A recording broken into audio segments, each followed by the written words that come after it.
So you have the rotations, congratulations. Whether you've secured an elective or observership or externship, this is a big deal. It will really help you in your residency match. Now remember, this must have taken a lot of hard work. You may have sent hundreds of emails, chased the program coordinators, maybe spoken to your alumni. So all this perseverance and focus will really help you going forward. However, getting these rotations is just one aspect of your journey. The other thing will start now, which is how do you prove yourself to these attendings, to the residents? How do you dazzle them with your hard work?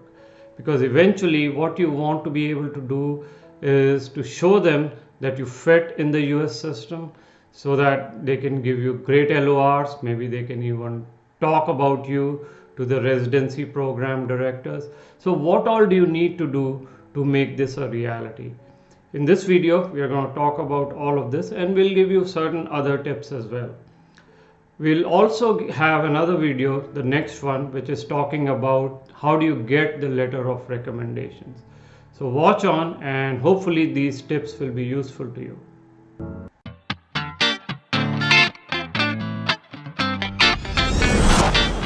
Hi, many of you have asked us, how do I do well in my electives, in my rotations, whether it's electives, observerships or externships?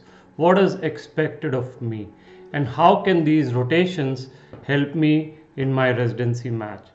So in this video, we're going to talk about all of the above. What you should be doing, what is expected out of you, and finally, how can these things help you in your residency match? We will also give you certain tips on the cultural issues and professional behavior that is expected of you as you transition into the US healthcare system environment. So watch on and we'll get started. Before we start, I do want to acknowledge Dr. Dakshita Pedisetti, who contributed a blog on this topic, and you can read it on our website. Additionally, we do have a complete course on how to do well in your rotations to earn a great letter of recommendation, and I'll have the link to that in the description below.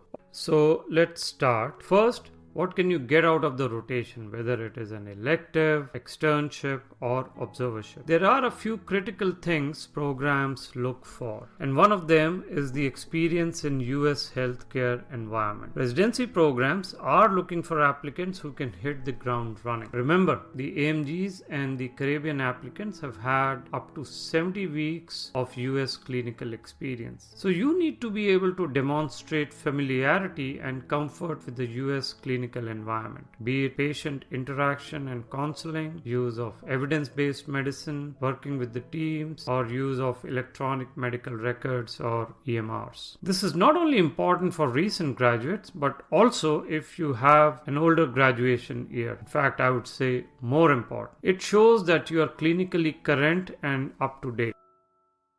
The second related reason for doing well in rotations and externships may be obvious to many of you, which is getting a very strong letter of recommendation or LOR. As you may know, the LOR from US physician is much more valuable in most cases as compared to your home country LOR. While exceptions are always there, it is a fact that program directors and program committees place much more importance on US LORs. So these rotations are a golden opportunity for you to earn this letter and make a stronger application. But many applicants don't realize that electives or any other rotation leads to unique patient interaction, teamwork experience, and other things that they can build on or use in their interviews and applications. And this is the third point that I want to stress. For example, you may have had an experience of dealing with an angry or non-compliant patient. If you were in a hem-onc rotation, you may have been involved in a difficult end-of-life discussion with the patient or family along with your attending. All these are very important learning experiences, and they not only give you a taste of what you can expect in the residency, but if you can build on these, you can use these experiences during your interviews. Most residency interviews have behavioral questions or scenario questions, and these experiences will give you a leg up for sure during the interviews if you can articulate them well. In fact, when we guide our students in the USMLE Sarthi for interview prep or mock interviews, we focus on rotations experiences quite a bit. So these were some of the advantages of doing well in your rotations, whether they are electives or observerships or other kind of externships. Now let's switch gears and see how you can prepare yourself before the start of the rotation. So the getting ready phase before you actually go into the rotation. What are some of the things that you must do prior to the start? First, you need to contact them. You need to get in touch with the person who gave you the rotation confirmation, and you need to get the contact of the attending with whom you will be rotating with. Number two, you need to be proactive and inform the attending. Also, ask them if there is anything required of you to do prior to the start date. Now you may ask, why do I want to do that? Well, this will prepare the attending to expect you on the first day. It will save a lot of confusion and create good impression. So based on our experience with the students, you can trust that this really happens. Third thing is, before even you go there, you need to show interest in learning. Ask them if there are any preparatory materials that you can go through before the start date of your rotation. This will give them the impression that you are eager to learn. If they don't end up suggesting any specific study material, they will tell you what cases to expect out of your rotation. Most time, of course, they will have study material and they can provide it to you, but only if you specifically ask for them. Then number fourth, you need to take care of logistics. Find out when you are supposed to report to on your first day and where. Much of it should be mentioned in the offer letter from the elective or the rotation that you have. But remember, be on time. In the US, people respect time, yours and their own. Delays are frowned upon. So make punctuality a habit. Now some institutes will allow email contact with your attending prior to your rotation start date, but others will not. If you are going to an institution and your rotation schedule does not have details of the attending, you need to ask coordinator on when to start, where to go prior to your first day. Now let's talk about the clinical preparation that you need to do before you start your rotation. So you need to go through the topics of that specific subspecialty in which you will be rotating. You need to revise your step 1 notes at a high level. Basics will be tested a lot. You need to go over your CS patient case mnemonics. So all that will prepare you even before you start on day 1. Now let's talk about your first day. It can doubtlessly be a bit overwhelming, especially if this is your first ever US rotations. New systems, new medical culture, and an unknown environment. So in case you haven't been in touch with your attending, make sure you take care of the tasks we just outlined above in the getting ready phase. In addition, on first day, the following things are going to be very, very important. Number 1, discuss your duties and responsibilities with the attending. Ask them what they expect out of you. Only if you know what you're supposed to be doing, you can give your best. In this country, it is normal and expected that you will have this discussion. And I know you may be thinking this is not how you're used to in your home country, but let this be the first change that you will encounter. It is a very good change. Learn to do this kind of discussion. Also remember, learning and contribution is a two-way street in this country. One-way monologues are not common or not encouraged also. Your attendings and the teams expect active participation, and they don't care about meek or shy physicians. So just be yourself. Next, discuss the attending's approved patient case presentation format. So this is the second thing you need to do on day 1. Ask how they like the cases to be presented. Some may prefer a longer version, some may like to have a short 2-minute version, and some others may prefer more focus on the management part. So you need to know who you are presenting to. Third, like I mentioned before, you need to know when to arrive and when to leave. Always be on time. In fact, be early if you can. Not just earlier than you're attending, but also other staff members like residents and nurses. Again, based on what our students have told us, what we've seen, this really creates a good impression. The physician assistants, the residents, the nurses, they will all give feedback to the attending, and this could actually get into your letter of recommendation that Dr. X was always punctual, they were always early, and they were always helping the team. Now, before you go for the day, before you leave for the day, check with your team if they need help.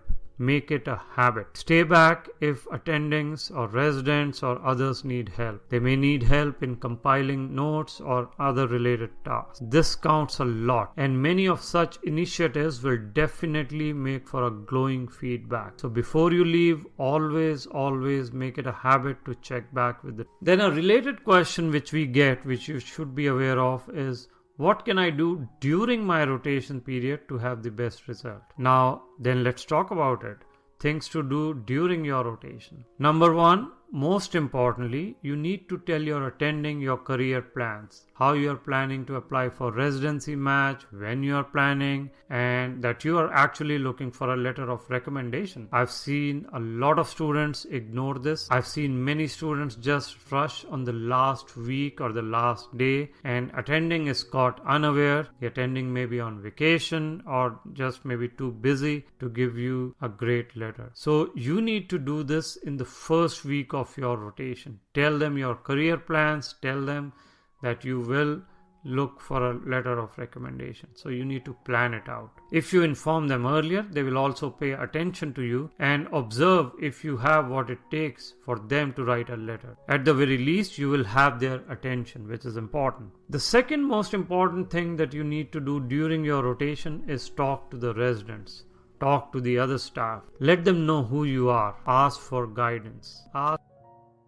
Number three, the third thing that you need to do, you need to know names of all people you get in contact with, each and everyone, especially the attendings, the residents, any person that you think that later on can help you and maybe help you connect back with the attendings if you are looking later during the season to get that letter. Number four, again important, actively ask if you can do a PowerPoint or an oral presentation at the end of your rotation or in between. Take your chances. Actively ask them if you can do these things. Fifth, which you have to do on a daily basis, take initiative to write patient notes. Get your feedback, write the notes, get the feedback. If you have your own template, use your own template or make a template. Number six, present your own cases. It does not matter if you didn't personally do the physical exam, because as an observer at many places you will not be able to do the physical, history physical exam.